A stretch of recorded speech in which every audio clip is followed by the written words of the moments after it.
Sit back, it's time to get groovy. Question, do you remember that movie? Welcome to Remember That Movie. I am the third Alejandro Rosa on IMDb. And I am Steve Johnston, still not on IMDb to the best of my knowledge. Alejandro, my friend, happy anniversary. Is it my anniversary? Would you believe that it was 2 years ago that you and I sat down to discuss a movie that neither one of us had seen for quite some time? And we ended up talking, I think it was about hour and 15 minutes where we just gushed at each other over our love of The Matrix. That was 2 years ago. That was 2 years ago. Was it still the Screen People podcast at that point in time, or had you made the change? So for those of you who don't know, when I started this podcast, I started it in 2020 during the pandemic, and it was called Screen People. Steve was a guest a couple of times before I changed the name, and then I asked him to come onto the podcast as my co-host, and we've been here ever since. I'm fairly certain that it was the Matrix episode that prompted friend of the podcast and creative consultant Sean to say to you, hey, you two have fun discussing movies. You should discuss more movies together, and you should record it so that other people can listen. You will be hearing this way after we've recorded this, but on the night of this recording, one of my very first guests on this podcast, our friend Gary Wilson. Gary, happy birthday. Happy birthday, Gary. Well, before we get into this episode's feature film, which is the 1968 thriller Ice Station Zebra, directed by John Sturges and starring Rock Hudson, Ernest Borgnine, Jim Brown, and Patrick McGoohan. I was curious to know, sir, you are a bit of a cinephile, I do believe, based on your love of movies. But looking back at the movies that we have spoken about prior, they all kind of fall into the 80s and 90s type era. This, I think, is the oldest movie that we have talked about yet.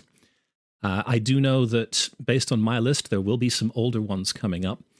But is this era of filmmaking one that you are familiar with? Do you enjoy it? Were movies of this era and of this ilk part of the repertoire that you partook of on HBO? No. So you're right. I do tend to be heavy on the 80s and 90s because that's what was available, and also I was there. The 1960s and the 1950s, for that matter, those are not my strong areas as far as film history. There are some that I have seen, absolutely, some of the bigger films, yes, but not all of them. There's a lot of holes in my catalog, to the point that I will go ahead and tell you that this is, I think, the first Rock Hudson film I've ever seen. You and I discussed possible holiday movies, and then we came to the conclusion that we didn't come up with any to do for the podcast for the holidays. And then you said, I've got one from the past, and I said, oh, good. And then you said, it's called Ice Station Zebra, and I'm like, oh, that's interesting. I wonder if if he did find a Christmas-themed movie or a holiday-themed movie. No. No, he did not. So there is no Santa. It's the closest thing is that it is towards the North Pole. That's what I've got. I had never seen this before. I had never heard of this. So that's my history with it. So Steve, please enlighten me, because clearly you know about this film. And this era of film seems to be an era that you have more familiarity with than I do. It is.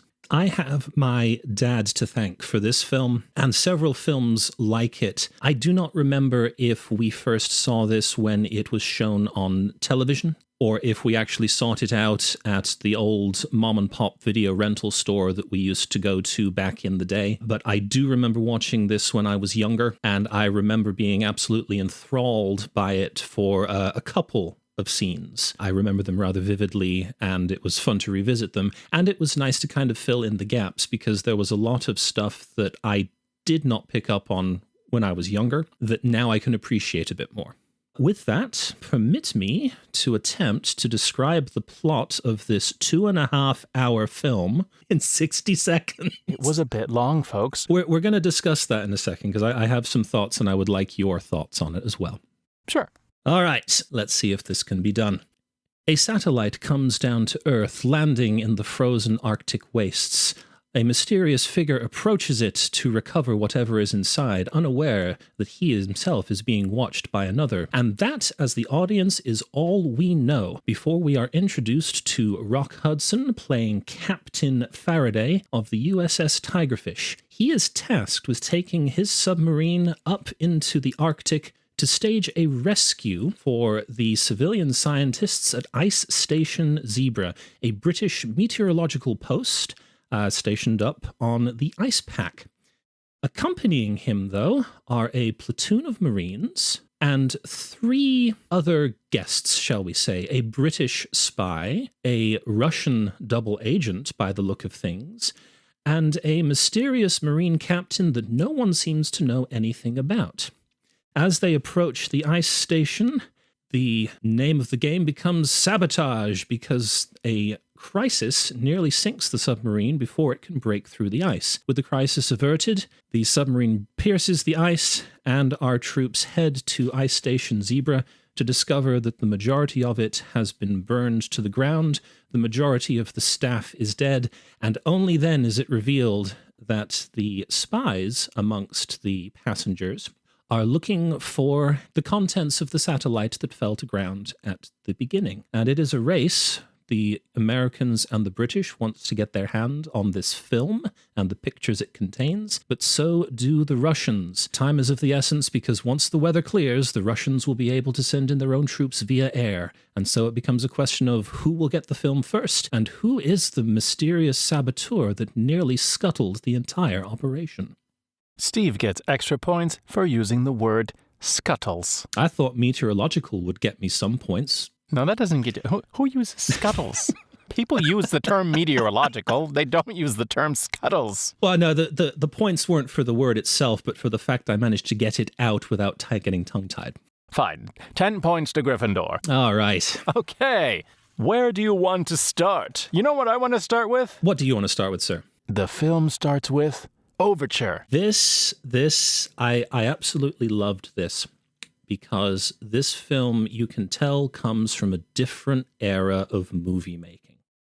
As you just said, the very first thing that we are treated to is a still image with the word overture written in large letters over the top of it while the overture plays.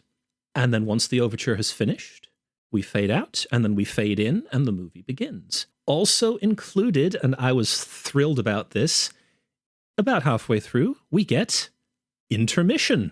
Once again, a nice still image. The word intermission comes up. Yep. I, for one, would love modern filmmakers bring this back. I have nothing against long movies. I am happy to sit through 3-4 hours in some cases, but an intermission is greatly appreciated just so that you can get up, stretch your legs, go to the bathroom, refresh your snacks, etc. Absolutely. I think the most recent Martin Scorsese film, Well, yes. it's, I think, 3 hours long. I think Napoleon, I think that one is also in the 3-hour or more length. When you get to that point, you know, some of us need a break, man. In addition to the overture, in addition to the intermission. Oh, I had forgotten there was the entr'acte. At the beginning of the film, another thing that gives it away that it's a film from a different time is that the credits are at the start of the movie, not the end. Mm-hmm. And we learned that the movie was going to be in Cinerama. Yes. So this was a special 70mm film, and it was projected onto a special screen that was A, gigantic, and B, curved. Ooh. Apparently, according to some of the reviews from when the movie came out, that really heightened the movie experience for this particular film. From the very beginning of this film, we don't know what's going on. No. It's very much a thriller in that way. My favorite person for this is, of course, the previously mentioned British spy. He is charming. He smiles a lot. He tells you nothing. Yes. And he goes by, what, Mr. Jones? David Jones, yeah, which is not his real name. But he admits it in the most wonderful, like, well, of course not. You know, like, I thought he was great. Yes. Of course, Rock Hudson playing the captain, very serious role, which was great because Mr. Jones is all smiles, including the time where his bunkmate comes in, tries to tell him that he's in his bunk. Mr. Jones, I guess, woke up and his training kicked in and he slammed the officer against the wall while at the same time pulling out his gun. Realizes who he's pointing his gun at, smiles and goes, "Oh, terribly sorry." Oh, so sorry. This is the second film that you have brought Ernest Borgnine to the table. I was wondering if you were going to remember that. Of course, he was in The Black Hole. Yes, which was indeed. another film that you took out of the vault of things that I know nothing about. I have to say, I love when we do that, when either I pick something you're unaware of or you pick something that I'm unaware of, just because we get the two different viewpoints. One person having seen it before and remembering it and just looking at it through new eyes, rather, and the other person seeing it for the first time with no conception of what is to come. And I think we've done that 2 times in a row now, right? Couple times, yeah. Yeah, because we did it. Yep. We're doing it with this one and the prior episode, which was Grease 2. Yes. Which is like, just like Ice Station Zebra. You know, it was a thriller and no, it was completely different. It's completely different, night and day. But this is why we work, because we pick completely different films. Why do you like this film so much? I want to know that. When I first watched it many, many, many years ago, it was the submarine sequences that I loved, in particular, the attempting to break through the ice, where you've got 3 people each taking different measurements, one looking at where the ice is in front of and off the sides of the submarine, how thick the ice is above. They're all calling out information, and you're trying to maneuver this submarine into position to where the ice is thin enough that it can surface and have the conning tower pierce through the ice sheet.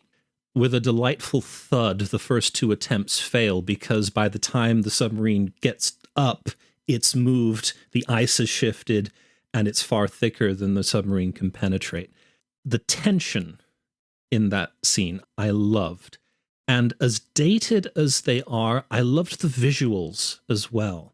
Yes. The model used for the submarine is not the best model submarine that I have seen in cinema, even from this time period. I believe it was 1954 that Disney's 20,000 Leagues Under the Sea came out, and that has far better underwater model submarine footage, in my opinion. Yeah. But it was still darn good. I'm not going to say I was holding my breath, but I did tense up a little bit when you had the shots of the very top of the conning tower rising up, and then hitting the ice and not making it, and then, on the sets, everything shakes, and people go, "Oh, okay." And then Captain Faraday gets on the speakers and going, "Sorry about that. Everything's good. We're going to try again." I don't know how accurate, right, this presentation was of people running a submarine, because, I did not study submarining, but I did like the fact that they gave a lot of attention to the multiple people that are involved, all working at the same time. Some people in other rooms speaking through radios, like the guy who was on sonar. Yes. Person on the other side doing them. The 2 people who are actually driving the submarine. It's so detailed, it's almost a little boring. Yes, you get to see a lot of quote-unquote submarine operations that you wouldn't normally see in more modern submarine movies. When they are waiting at the dock to pick up their passengers, and you have the back and forth between the crew inside the submarine and the command staff who are standing on top of the conning tower, and you get all right, we've checked this, everything's good, this is good, yeah, we're making ready for this, we're making ready for that.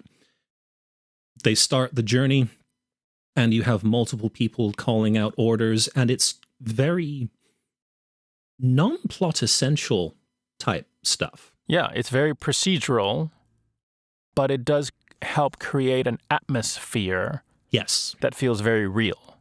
Yes. So that when there is actual issues on board the submarine, it feels like there's weight to it.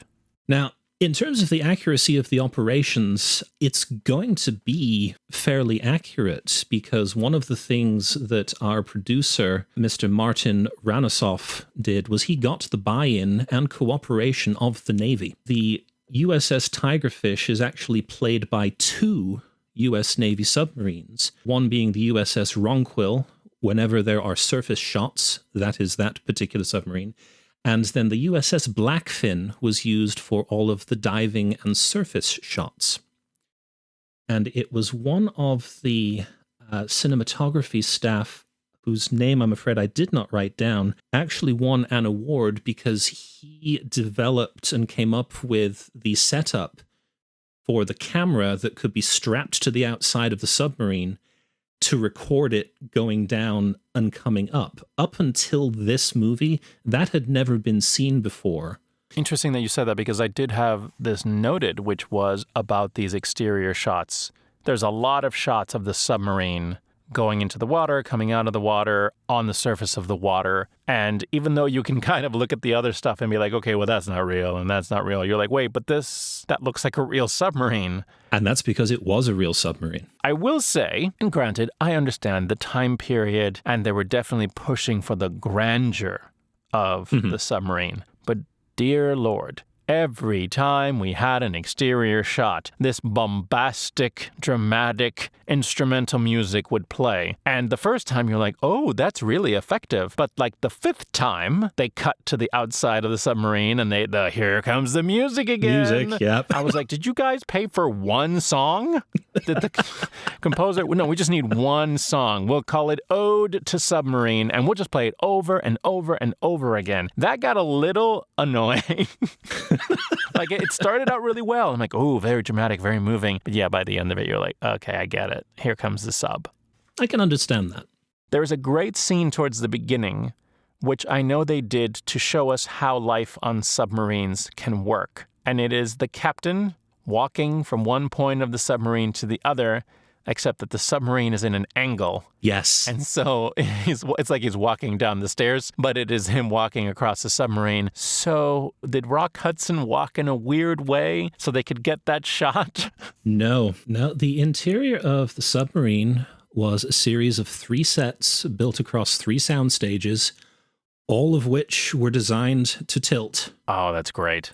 A couple of which were designed to tilt and be lowered into waters for the torpedo room flooding scene. So that scene where, while they're diving, he's walking from one point to the other and everything is slanted, it's because everything was slanted. Then we have, of course, the introduction of these characters, these additional characters. We have, of course, Mr. Jones. We have the Russian. The Russian.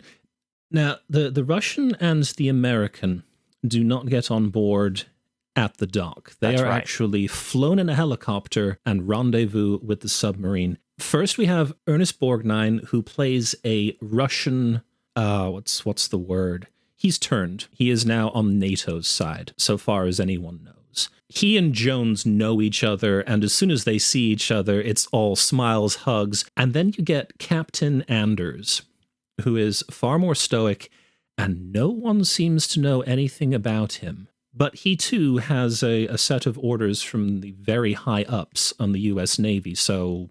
But he is the one person that everyone's like, we don't know anything about him. Which is ironic, because you have a British spy, a Russian turncoat, and everyone's worried about... the American. And then we have our poor submarine captain, who is just trying to figure out what the heck is going on. And nobody will tell him. He was told at the very beginning of the movie from his superiors that officially this is a rescue operation. Unofficially, something else is going on. We're not going to tell you what, but something else is going on. And so he is now suspicious of everyone. Absolutely. One of the things that I loved in this rewatch that I did not appreciate when I was younger, but absolutely picked up on it this time around, is the rapid conversations between Rock Hudson and Patrick McGowan's characters. I thought that was great. There was something so British spy about our British spy. It was almost a caricature. And of course, our Russian friend was also kind of borderline caricature as well. Borderline? Okay, fine. I was being polite. They were both kind of stereotypes. We have to talk about the submarine sabotage scene. Yes. Which I have to say was a turning point for me in the film. Okay. Because it is a thriller that is taking place in a submarine, there's a lot of people not saying everything. There's a lot of submarine stuff, and there's a lot of just traveling to Ice Station Zebra. I won't say it wasn't riveting, but definitely at the beginning of the film, after a while, you're like, all right, something's gonna happen. Can something happen, please? Because this is a long movie. It can't just be us in the submarine this whole time, right? Again, for context, I didn't even know what this movie was about. So I'm like, are we going to be in the submarine the whole time? Are we just going to talk and not say things? And then the sabotage scene. Yes. They reach the ice, and they can't get through it, as Steve already explained. And so they decide, let's shoot a torpedo at the ice to break it so that we can come up. Brilliant plan. Like you said before, everyone's doing their checking, right? Getting everything ready to do that. And one of our fellas notices something off with the torpedo thing before they're going to load it. But then it seems fine. This leads to my favorite moment in the entire film. I'm curious if you're about to say what I think you are going to say. You know I am. Because this character, who I didn't remember... And I couldn't tell you his name now if you asked me. Exactly. Sailor number 4 starts having a conversation with someone else like we're supposed to know who he is. And I'm sorry, but I was paying attention and I was like, where did this guy come from? And then I realized why. Because he had a conversation about some other incident, and then he's about to open the thing for the torpedo, and I swear to God, he said the equivalent of, things are going to start going my way. Yep. And I burst out laughing. Oh, you're going to die. Because nobody says that in a movie as a minor character unless death is looming. If I recall correctly, he and the other guy were talking about how he was going to go get married and he had asked for leave so that he could go marry his sweetheart, and things are looking up. Bang. He opens the thing, water comes gushing out, he's dead. And then, of course, we have this very dramatic scene. It was water coming into a submarine and everyone reacting and going through the procedures to try to make it stop, and then trying to make the submarine not sink. I have to say that was an extremely impressive scene from multiple angles, because we have the people who are in there with the water coming up, and we have people in other rooms trying to do whatever they need to do. We have the captain just thinking really fast about, okay, let's do this, let's do that, let's do this. It was effective, I guess is what I'm trying to say. That was an effective, excellent scene, quite possibly my favorite scene in the entire film. Excellent. And then we get to the end of it. Once it's all resolved, then, of course, British Eyes Only says, sabotage. This is sabotage. And also suddenly expresses great knowledge of submarines, which, of course, makes the captain go, wait a minute. When the heck did you learn about submarines? And, of course, Mr. Jones is like, Morty, I shall tell you nothing. And I think that this point is where we get the first admission from Jones that he is a spy saboteur, that this is his business. Yeah, I've done it. I know how it's done. And somebody did this. Somebody did this on purpose. Somebody on this submarine doesn't want us to get there. Right. Do you remember how you're always talking about how the first act in a film, you're always like, okay, let's get to it. This was the first time I had a Steve, where I was the one who was like, okay, can we get to doing something? And I was like, now the engines are on. Now we're cooking with gas. Let's do this. Show me some intrigue. Who is the saboteur? And what we know is we have 3 characters on the ship. Could have been any of them. Of course, they question whether it's the Russian, but then they also question this military guy that nobody's heard of. One of my complaints about the film is that, yes, we know someone is not who they say they are, but we've only got 3 options. And of those 3 options, one of them we're fairly certain is on the up and up, just given that his orders basically say that he is in charge of the entire operation. The captain's in charge of the boat, but in terms of what's going on, no, he is the guy, he has the final say-so. So really it's just down to 2. Is it the American or the Russian? Did the limited number of suspects work for you? Not really. Okay.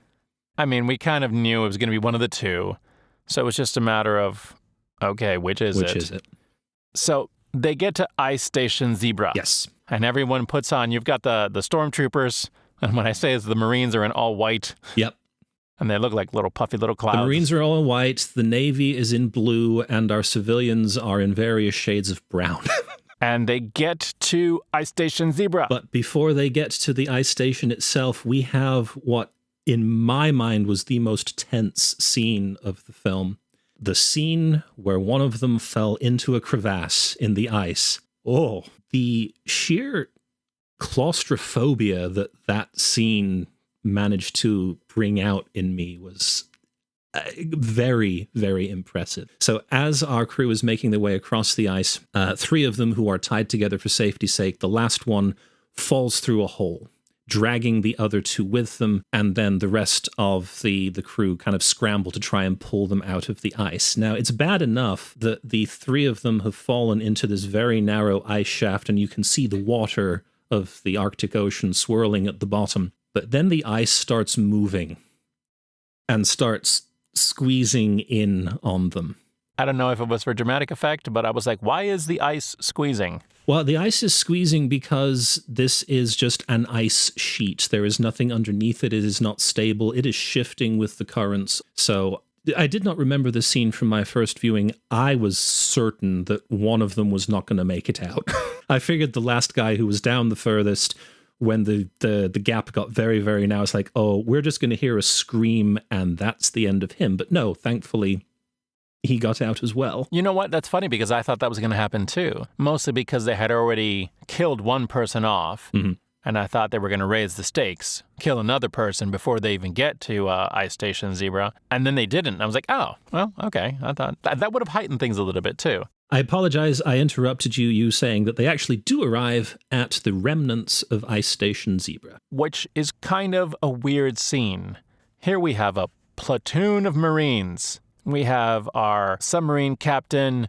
We have our civilians/spies, whoever they are. We have all these people, a medic, and they get there, and everything looks like it's burnt down, except for a framed giant tent-like structure. They don't rush in. They stand on the outside, and our British eyes only runs to the back of the tent and sneaks in. And I thought to myself, as you have said many times, Steve, in this podcast, why? Why aren't we all going in? Aren't we looking for a bunch of civilians that could be hurt that have put out a distress signal? Should we all just go into the tent and find them? Instead, British guy crawls in through the back, and they all aren't moving. So I was like, wait, are they all dead? What's happening here? Then we discovered they're not dead. They're just almost dead. And then British Eyes Only opens the door, and then everyone comes in, including the doctor. Yes. And the medical folks. It's a tent, right? For the most part, yeah. They could have just come in. Why? I didn't understand the manners. I tried to explain that away as they weren't sure what was going on. If you look at it from Jones's perspective, he knows that the Russians are trying to get to the ice station as well. So is there a possibility that there are people lying in wait for them in the one still intact structure that's there? Okay. Jones slips around the back to try and ascertain what's going on without alerting whoever's inside to his presence. I don't know if that's what they were going for, but that was my explanation for it. I accept your answer. Oh, good. We finally get the whole concept of, there's these pictures from this satellite. Everyone wants them. There's been this storm happening at Ice Station Zebra, which is why there were no airplanes could get to them, which is why we needed a submarine to get there. And now the storm is passing. Yes. On one side, you have one military who's ready to come and provide support, but they also want these pictures. And then on the other side, you have Russia, who's ready to send their air support because they want these pictures. And so it's like the submarine folks are caught in the middle. And I thought that was so fun, but also so like, oh, wow, this is really a Russia versus the world kind of situation. You have these jet pilots that fly in first. And I keep going, okay, what are they doing? And then one of the characters says, yes, next will be the paratroopers. And I sat there going, what? And then sure enough, you see the giant planes and then the paratroopers come down. And I'm like, oh my gosh, this movie is getting weirder. And then this whole group of Russian paratroopers comes down. And they're like, give us the film.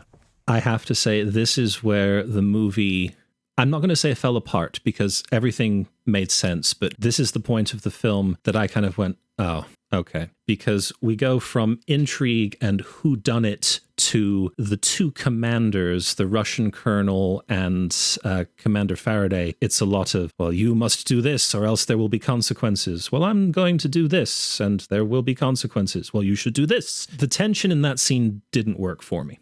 I don't disagree with part of that. I mean, some of it was ridiculous. The thing that I enjoyed about that was actually the fact that you have these two commanders. It just felt very Cold War. Yes. Let us not have an international incident. Commander. Just give us the thing and we'll be on our way. Even though I'm standing here with all these paratroopers with guns and we could really easily kill you, we don't want that. There was a level of etiquette to the conversation, and I thought that was great.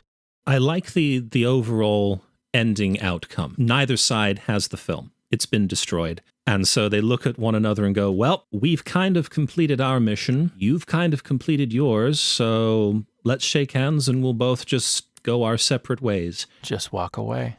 And then you get the press release over the final shot of the submarine that says that, both sides are congratulating one another on a successful rescue mission. This is just another example of how, both sides can learn to cooperate and work together. That reminded me of things that I watched when I was a kid. I don't know if it was typical of the time, but it was definitely typical of the films about that time, about those relations. I really appreciated that. I thought that was cool. I love the concept that everyone involved knows what actually went down. But so far as the rest of the world is concerned, things went swimmingly. I will say, just going back a few frames, when we finally get the reveal of who the baddie is, hold on to your pants, it's the Russian. Who'd have thunk it? Who would have thought it was the Russian? Part of me was disappointed that it was not the American because they did bring up a scenario on the submarine where they stated none of us know who Captain Anders is. Are we certain this guy is actually Captain Anders?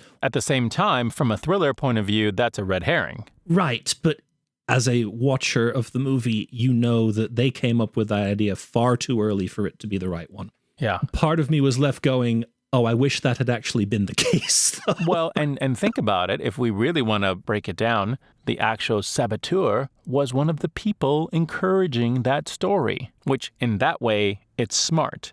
What I loved about the scene where we finally discover that it's him is that he attacks Jones, and then he asks Anders, he catches Anders, he's got his gun out on Anders, and then he says, I want you to pick up that crowbar, and I want you to attack me.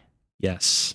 I loved that scene. I did too. That was a very cool surprise. At this point, Jones is on the floor. He's like unconscious or hurt. And our lovely Russian guy goes, I want you to attack me. He goes, no, because then people will think that it's me. It's like, yeah, that's the whole idea. Beautiful bit of spycraft. I loved that. Very much, yes. So everyone will think that our American attacked Mr. Jones and it was the Russian who came to the rescue. But, of course, the Russian had to kill the American in the process, which is exactly what happens. No, the Russian and the American tussle and the Russian's plan works because Jones regains consciousness and shoots the American. That's right. I'm sorry, I forgot. When Jones regains consciousness, he shoots the American 3 times, and the American's just looking at him like, no, that wasn't, you shot the wrong guy. Definitely appreciated that little bit of craftsmanship. I can't believe it. It was the American all along, just like we talked about way earlier. And the fact that Jones believes it. That was perfect.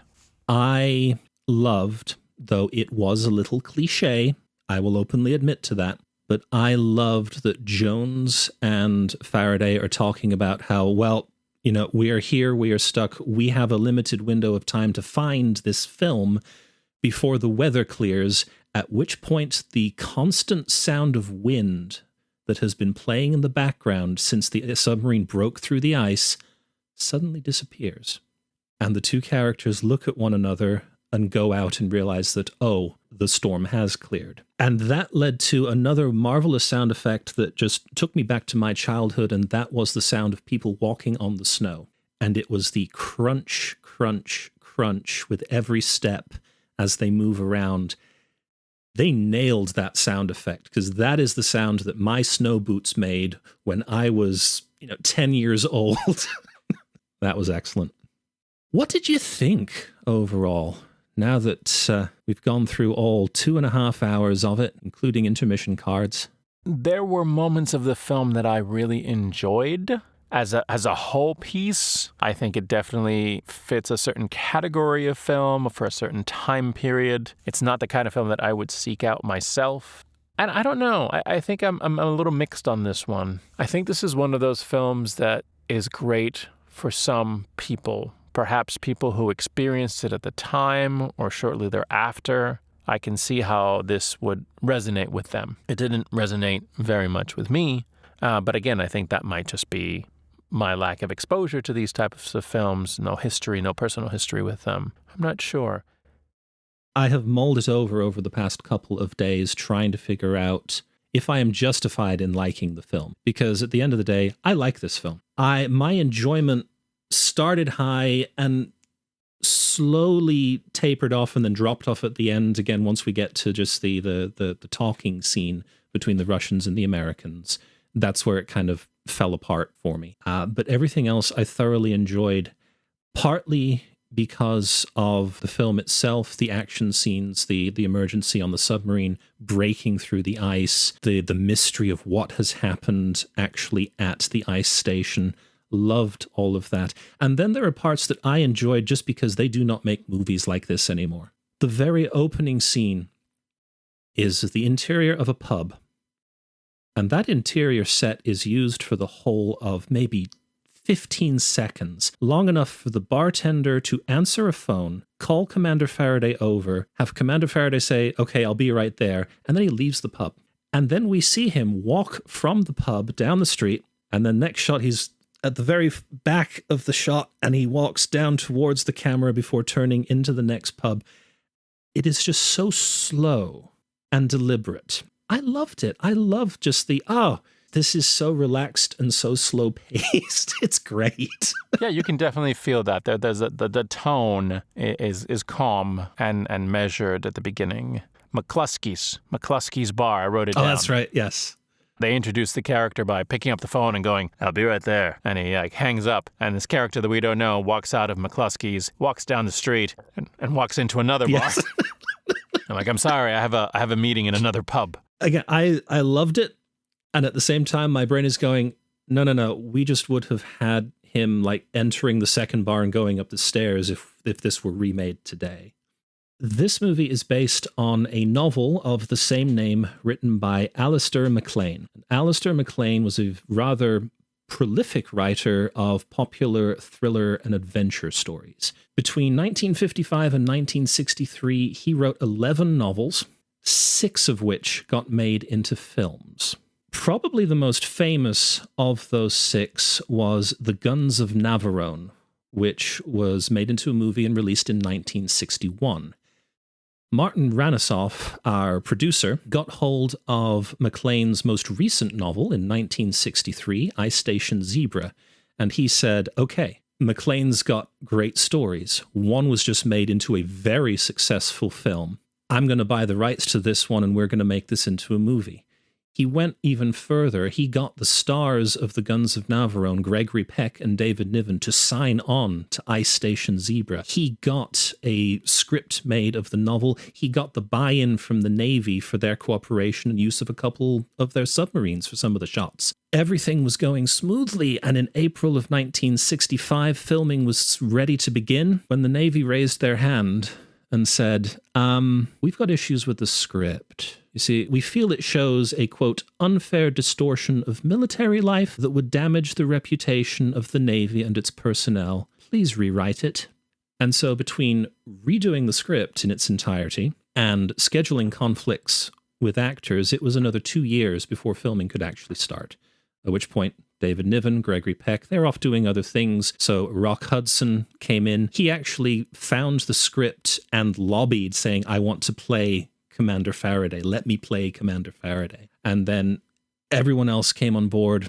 MGM, who released the film, this was going to be like their big blockbuster for the year. Cinerama screens were not widespread. There were some in various places, but you had to seek them out. It was not, a standard movie-going experience. MGM had a film released on Cinerama screens that was doing very well. 2001, A Space Odyssey. MGM decided, we're going to pull 2001 off of the Cinerama screens so that we can put Ice Station Zebra on the Cinerama screens, because that's going to push it over the top. That's going to make the money. So the movie was produced for a budget of somewhere between 8 and 10 million. I think 8 was the original budget. It ended up costing 10, and it made at the box office 4.6 million. Critics had mixed reviews. Kind of like us, they liked the action sequences. They were not big on some of the ending and how certain plot points were resolved. And so it just did not do particularly well. It was nominated for 2 Academy Awards, Best Visual Effects and Best Cinematography. It lost cinematography to Romeo and Juliet, and it lost visual effects to... Any guesses? 2001: A Space Odyssey. Bingo. Exactly. Yep. Did you notice what was seemingly missing from the film? Women.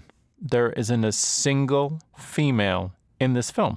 There is not a single female in this film because there is not a single female in the book, and a decision was made that they were going to stick to the book. They were not going to introduce any female characters just for the sole purpose of introducing a love interest or something along those lines. Every character in this film is a white male. Every extra, every lead character, with one exception. Unfortunately, the one African-American actor who did an exceptional job is Captain Anders, the one that we're not sure if he's a villain or not. So it's Russian guy and African-American military guy. One of those two is the villain.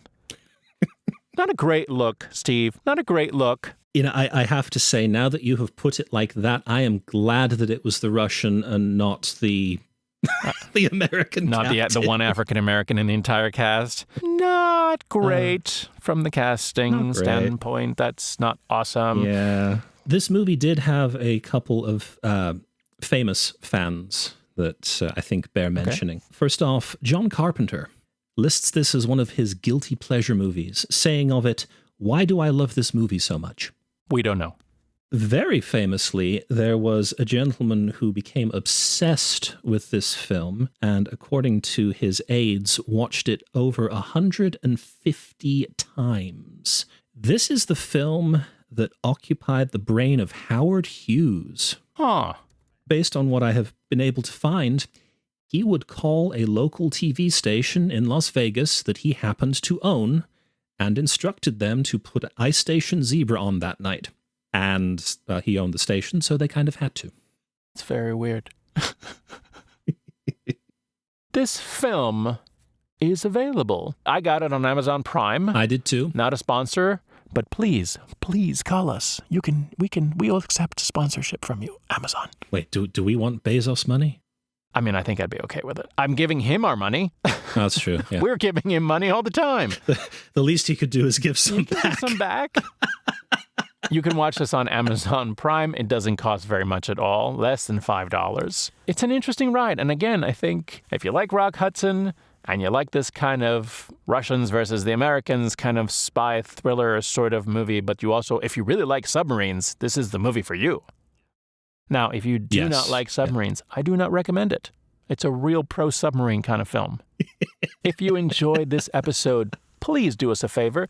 Leave a review in your podcast platform. It helps us out immensely and gets more eyes, or actually more ears, on our podcast. And we don't have any eyes, but we just have ears.